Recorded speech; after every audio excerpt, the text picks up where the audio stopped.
Hello, it's Jonathan at the Piano Lesson, and we're back today. It is Labor Day today. What is Labor Day? Well, it's a day where we honor labor and organized labor more specifically. It used to be more centered around unions. We have fewer unions now in the United States. And there are other holidays like May Day, which they celebrate in Europe. So happy Labor Day to everyone. I have a very interesting lesson that I guess it's been percolating in my subconscious over many years, and I've finally figured out how to get it across to people. But the hardest thing about learning anything is not learning the rules. It's learning the exceptions. And the exceptions, in fact, are rules in and of themselves, but they tend to be ignored because they're sometimes hard to understand. So we learn the rules. We learn the basic rules. In jazz, it's the 2-5-1, right? And if you listen to a lot of Barry Harris's videos, he's always yelling at people about, music isn't just 2-5-1, and it isn't. And so today I'm going to talk about what is not just 2-5-1 and why, and try to make some sense out of it so that you can accept it and understand it a little bit easier. And what prompted this? Well, I was going to my Friday night jam session, which I've been enjoying at Conway's House of Jazz, and a singer came up on stage and called a tune, a Jobim tune, Quiet Nights and Quiet Stars, Corcovado, which I hadn't played in a long time, but I kind of remembered it. And I remembered it as being a tune that started with what I thought was an odd chord. Now, why did I thought it was an odd chord? Partly because of the way it was written in the real book many, many years ago. And we all kind of pick these real books up and look at them. And one of the great admonitions from many, many teachers I've heard is just, you really can't take the chords that you see in the real book as gospel because there's a lot of mistakes and a lot of oddly written chords. And this is one case where it was an oddly written chord. So I'm going to try to show you how it's written erroneously and then make some sense out of it. So I'm not going to play the whole tune, but Quiet Nights and Quiet Stars.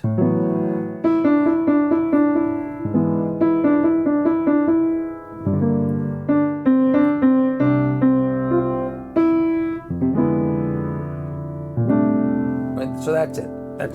That's it. Quiet nights and quiet stars, something went from my guitars, that surrounds me, something like that. Very, very often we see the chord as written as the first chord as D7 with A in the bass. Really? I mean, how many times have you ever seen a dominant 7 chord in second inversion?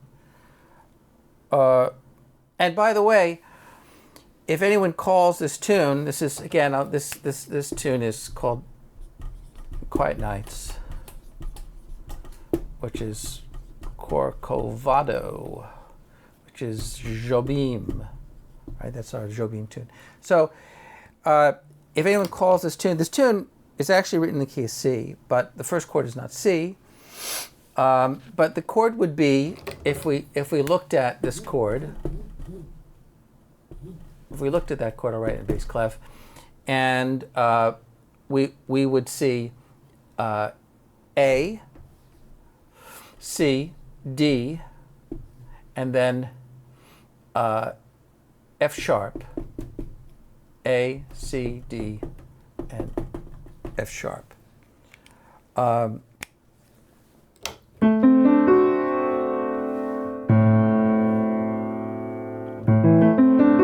Kind of sounds almost right, but it's not. If you listen to the record, it's not. It has that D in there. There's no D in the chord. well, why would they write it? Why would they write that? What they actually meant was A minor 6. Let's make that small m. A minor 6. That's what they really meant. So why didn't they just write that? I don't know. People have quirks. They have ways of remembering things. Well, that's not the worst way to remember it, I suppose. But the actual chord, if we write A minor 6, I'll write it down lower down here. A, C, E, and then F sharp. A, C, E, and F sharp. So it's not that. That's the chord. Now the highest note in the chord is F sharp, but the melody is E. So we got to take that F sharp and put it down here. So the melody is E. Remember, if you're doing a chord, let me just switch cameras here. If you're making a chord, if you're putting a chord with a melody, you want and you're playing a chord, especially in the right hand, you want that melody note to be the highest note in the chord. So that's A minor 6, but if you play that, the melody is going to sound as if it's F sharp. So you want to put the F sharp down there. Now, if you look at that chord and you play a D, we'll put that D back. Well, that's D7, all right, and this is the 9th. So the minor 6 chord is a bit of a squirrely chord. It's a bit of a chameleon-like chord because it could also be potentially notated as F sharp minor 7 flat 5. Now those are two chords that I think give people problems because we don't know what to do with those chords. We know what to do with minor 7 chords and dominant 7 chords and major 7 chords, but these are kind of a little harder to deal with. So, when would we typically see these? Well, that's the one chord in the key of A minor, at least in this instance. And remember, that's part of the melodic minor scale because of the F sharp in the chord. Not really, no. It's possible you could have a Dorian mode with that as well. Or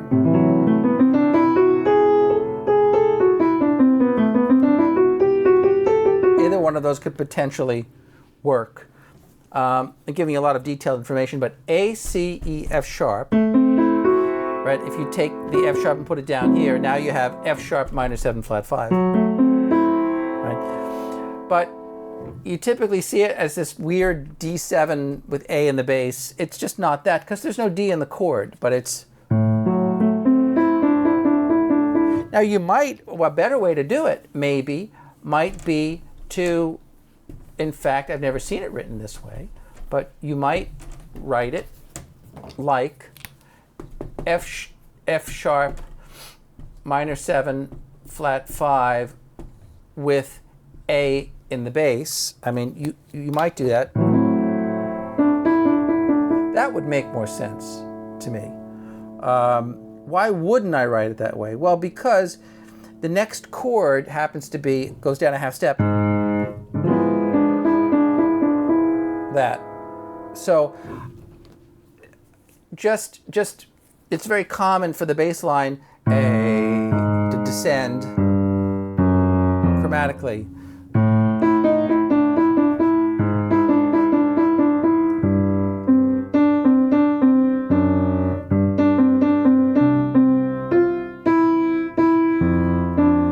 I could have done this or that, but that's the idea. Or possibly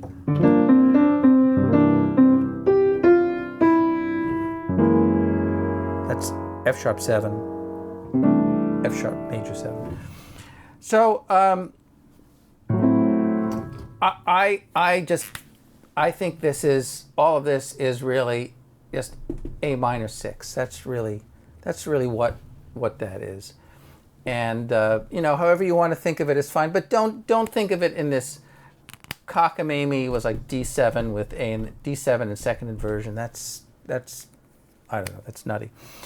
So that's the one of the first instances, and it's kind of, if you don't know the first chord, if you don't know the first chord to a song, then it's unlikely you'll know the second chord. I don't know, but you got to know the first chord to a song at least. People remember the first thing you do, and they remember the last thing you do. If you want to screw up in the middle, that's your business, but not a good idea, especially if you have a singer. And what was interesting is the singer came up to me afterwards, and she said, "Oh, I never call that tune with young guys." Like, thank you very much. Because they don't know tunes and they don't give me my D. Well, it's not a D. You're not looking for a D. Actually, the melody is an F sharp that you're looking for. But you could just tell people, give me an F sharp. That would be a little easier. Anyway, that's one tune. But this minor 7 flat 5, which can also be thought of as a minor 6 chord, or the top part of a dominant as a 9 chord. But all three of those, and how do you know which is which? Well, it depends on the context. Let's look at another one.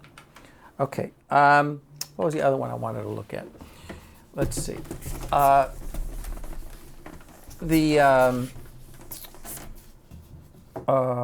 yeah, this is a good one. As time goes by. What was it? See, oh yeah. So F minor 7, B flat 7, 2 5 in E flat, and then that chord. See, that's the B flat minor 6. That's what you hear. But often you hear people do this. You hear them just go, and then they play the same chord again. They just do it twice. That kind of works, but that's not the chord. It's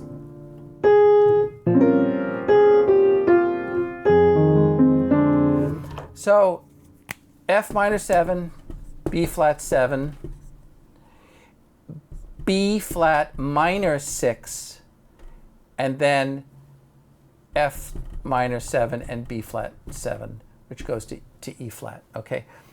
Da da da da da ba ba da da da da. Boom. Two counts on that. So what's that about? What's that B flat minor? Why stick that chord in there? Okay. Well, it's good writing. It's drama for one thing, but it remember, what else could we call that chord? G minor 7 flat 5.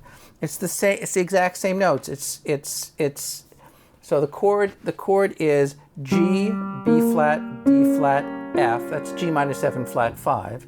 G, B flat, D flat, F. That's G minor 7 flat 5. But if you take the G and you bring it up here, well, G minor 7 flat 5 with B flat in the bass is the same as B flat minor 6. It's the same chord. Now, when you see a minor 7 flat 5, that implies something, right? Typically, whenever you see the minor 7 flat 5 chord, that implies that it's the 2 chord in a minor key. So that's a clue, but is that what's going on here? Well, kind of, sort of. This sort of sets you up for the F minor. It's the 2 chord in the key of F minor.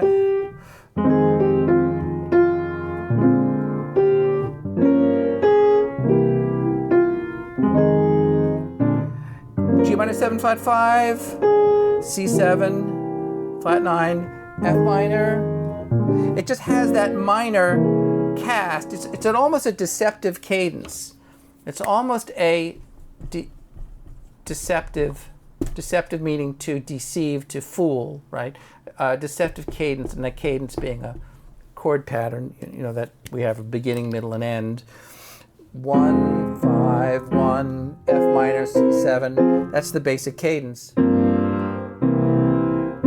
Right? So that's it. But they leave out the C7. That really puts you out on a limb. This gives you that gives you a little bit more surety. So leaving you out on a limb, and then doing this, it just going up a fourth. That really adds for the suspense. And we're going to the key of E flat, so it sets you up for that cadence. You know, it foreshadows that.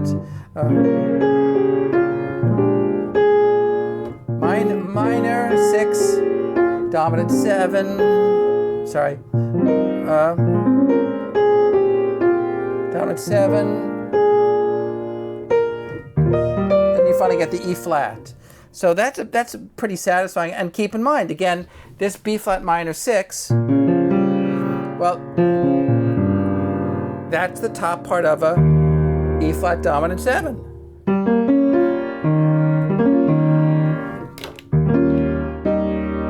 Again, it's kind of a deceptive cadence. Keep in mind too that the bridge of the tune, Moonlight and Love Songs, it goes to A flat.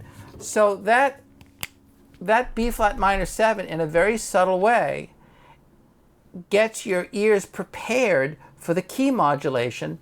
It's really E flat 7 with an added ninth, but you know we don't have the root in there.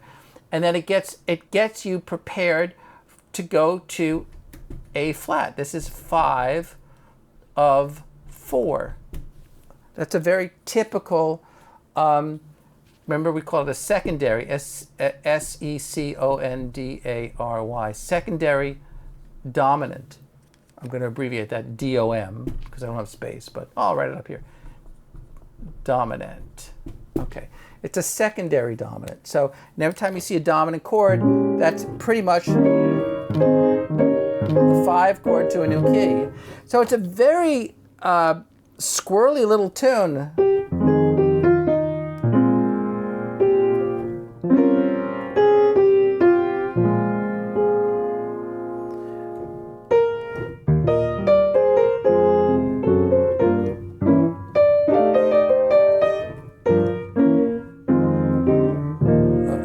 And then it goes to the bridge, B flat minor 7, E flat 7, and then you get to the A flat. So that is a very, very, very clever. Those minor 6 chords, minor 7 flat 5 chords, they're really like a wild card.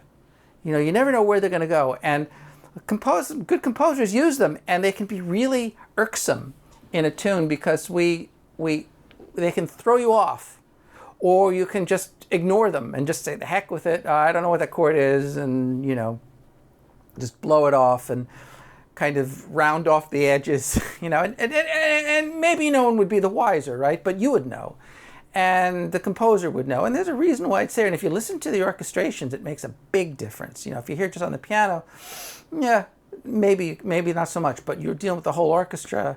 Oh yeah, that makes a big difference. All right, here's another one. I'm not done yet, so okay. Another instance of a minor 7 flat 5. Our good old Satin Doll. I'll do a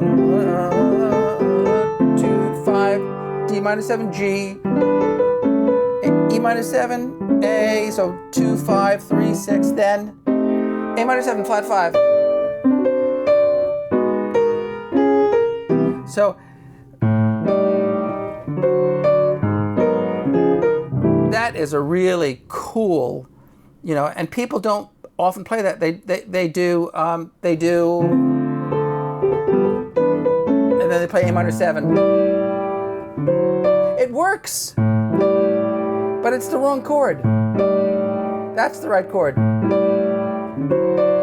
mean, you know, it's not. So D minor 7, G7, E minor 7, A7, and then it's A minor 7, flat 5 to D7, probably flat 9, you know, and then A flat minor 7, D flat 7, and then C, and C there. So and this very interesting bass line, like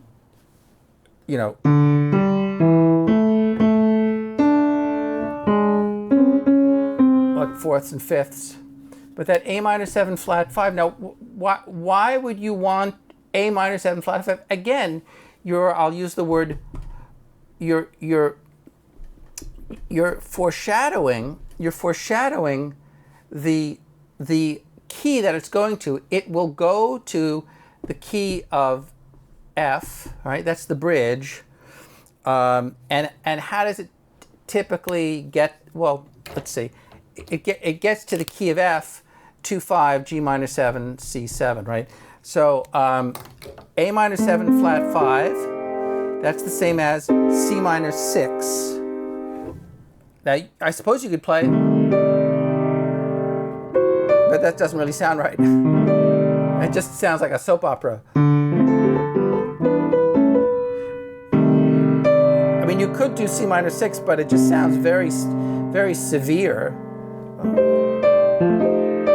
It's also the top part of the F7 chord, which doesn't really work. That doesn't work either.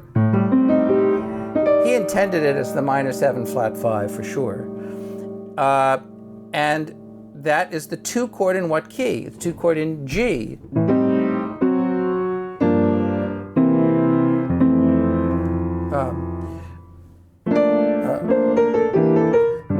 This is the bridge. Here's your bridge. G minor. G minor 7, C7. So that is foreshadowing that. Now again, it's preparing the listener, whether you know it or not. It's like watching a detective story, and somewhere in the detective story, you don't realize it, and there's like a clue planted somewhere, and then later on, you're like, oh, that's why they put the book on the coffee table. I didn't know that, that's why. But you're doing it with sound, So it's a very subtle, very oblique way of writing. And then I think there was one other thing. Let's see that I wanted to. I wanted to say. Can I remember it? Was it? It was that. Was that? Gosh whiz. If I think of it, if I think of another tune, I thought there might have been one other that I had in mind. Let's see. We did Quiet Nights. We did Satin Doll. We did As Time Goes By. Well, I'm sure there's others. I just can't think of any others off the top of my head. Those are 3. That's enough, I guess. You see the minor 6 chord a lot in Cole Porter too. Cole Porter was just really frustrating to learn. There was all kinds of interesting uses of the minor 6, minor 7 flat 5. Oh yes, one last one, quick. Stella by Starlight, and you'll see Barry Harris talk about this. Typically, people start the song with A minor 7 flat 5. They typically start with, E minor 7 flat 5. They typically start with that. That was it. They do. What was it?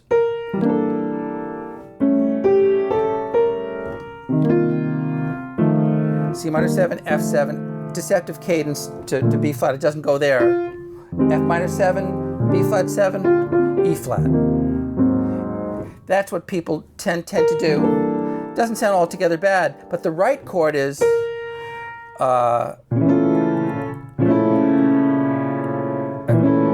that's the chord. It's diminished. All right. How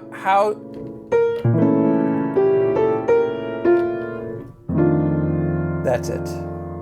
That's the chord. How do I know that? Well, I heard Barry Harris. How does he know that? Well, because he was old enough to remember when that song came out, because it came out to a movie. and I forget the title of the movie offhand, but so he had the sheet music, right? So that just goes to show you, hey, do your homework, try to get the sheet. But it's much more interesting, really, to hear that chord. But if you see the chord written in a fake book, it may very well be E minor 7 flat 5. Now, is that far afield? Well, no, it isn't really, because E minor 7 flat 5, I mean, it's the kind of contains some of the notes of the diminished chord. It's that chord, and you have the melody, the A. You have the A. I don't want to run out of time here. You have the those are the notes that people end up playing. Okay, so there's the diminished. You know, but it's really not. I mean, there's no G. That would be E, G, B flat, and D. Well, there's a B flat. There's certainly no D, and there's certainly no G. So you have those two notes, and you have the melody note, which is A. I mean, you have fragments of the sound, so it could possibly work, but it's not the right chord. So those are 4 examples and the E minor 7 flat 5, B minor 6, dominant with an added ninth, and now diminished with the major 7. And why the major 7? The major 7 is actually part of the scale. It's actually part of the diminished scale.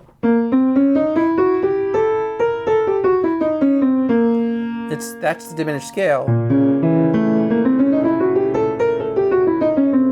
So that's not crazy. It's the minor and the minor tetrachord right there. Okay, that's it. I gotta go. Thank you very much for watching, and regards to all my friends out there. And we'll see you next time. And we're headed into the fall, so summer's over. Okay, this is Jonathan, the Piano Lesson. Drop me a line, and have a great week. Bye-bye.